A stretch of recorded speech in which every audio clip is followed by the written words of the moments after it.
What's up, Unbox? My name is John. We have another hands-on for you guys, and this time it's the Elephone P9000. Now, Elephone is a Chinese company that has arrived here in the Philippines via Lazada. Their phones will be exclusive to Lazada. You will not be able to buy it in physical stores. So before we actually take a deeper dive into the P9000, let's take a look at its specs first.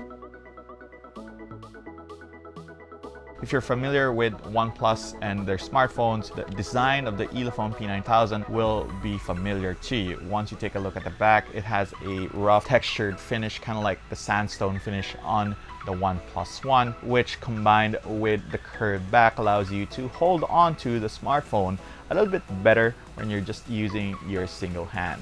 The phone uses a metal frame on the side that allows it to be stronger, and also it really does look nicer than your typical mid-range smartphone. Taking a look at the back of the Elephone P9000, you will see the large logo of Elephone on the bottom, the fingerprint scanner, which is very important for mid-range smartphones, the 30-megapixel camera, the laser autofocus system on the right side, and the dual-tone LED flash on the left. Now, while we like the overall build quality of the Elephone P9000, we did notice that there's a little bit of flex on the back of the phone. The back of the phone isn't removable, so we're a little bit surprised to see there's a bit of flex when you actually press on the back of the phone. Taking a look at the buttons and ports of the Elephone P9000, you will see the power button on the right along with the volume rocker. The 3.5mm jack is on top, and the USB Type-C port for fast charging is on the bottom. On the left side, you will see the hybrid micro SIM, micro SD slot on the left. You know the drill.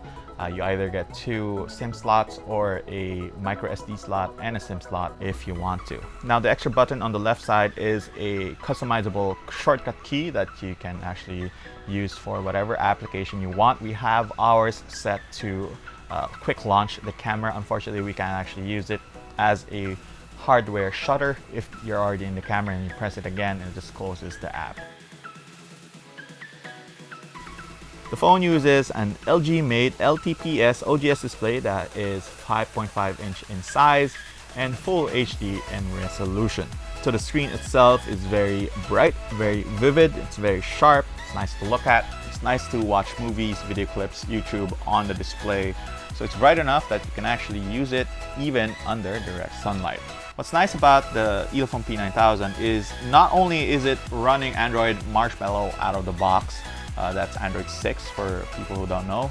It also runs a stock UI or a near stock UI for the phone. Now, if you know your Chinese phones, usually they come with their own UI interpretation, which removes the app drawer. We really don't like that, so we are really thankful that the Elephone P9000 actually comes with a near stock UI experience. Another interesting thing about the P9000 is a single capacitive key instead of 3 keys on the bottom that most Android smartphones have. Now, this single key combines all of the functions of that 3 keys in one. So tapping on that particular key once will take you back. Double tapping on it quickly will take you out of whatever menu that you're in and put you back in the home screen.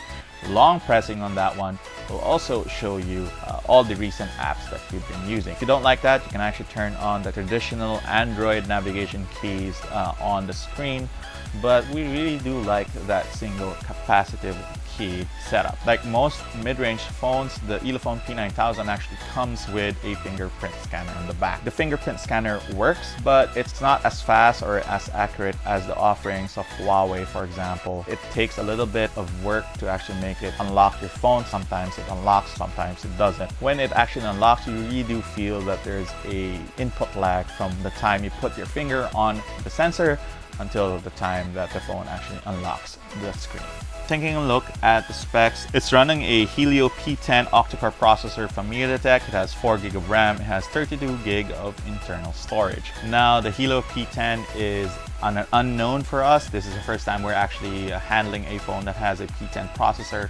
While it scores good marks in Antutu, It's not as high as we would have liked. Running Asphalt 8 on it, there's definitely some parts of the game that feels choppy, especially when you're playing it on a high performance setting or the highest setting for the game. There's definitely some lag in there. It is not game breaking, but you will see it there. So it'll be interesting to see how this particular processor performs in day-to-day use. As we use the P9000 as our primary phone in the next few days, we'll see just how capable this particular device is. So that has been it for our short hands-on for the Elephone P9000. Now this particular phone will be going on sale in Lazada, exclusively in Lazada, for $11,499 once April 18 rolls around. If you want to buy the phone without waiting for a review, you can hit up Lazada April 18 once the clock strikes noon.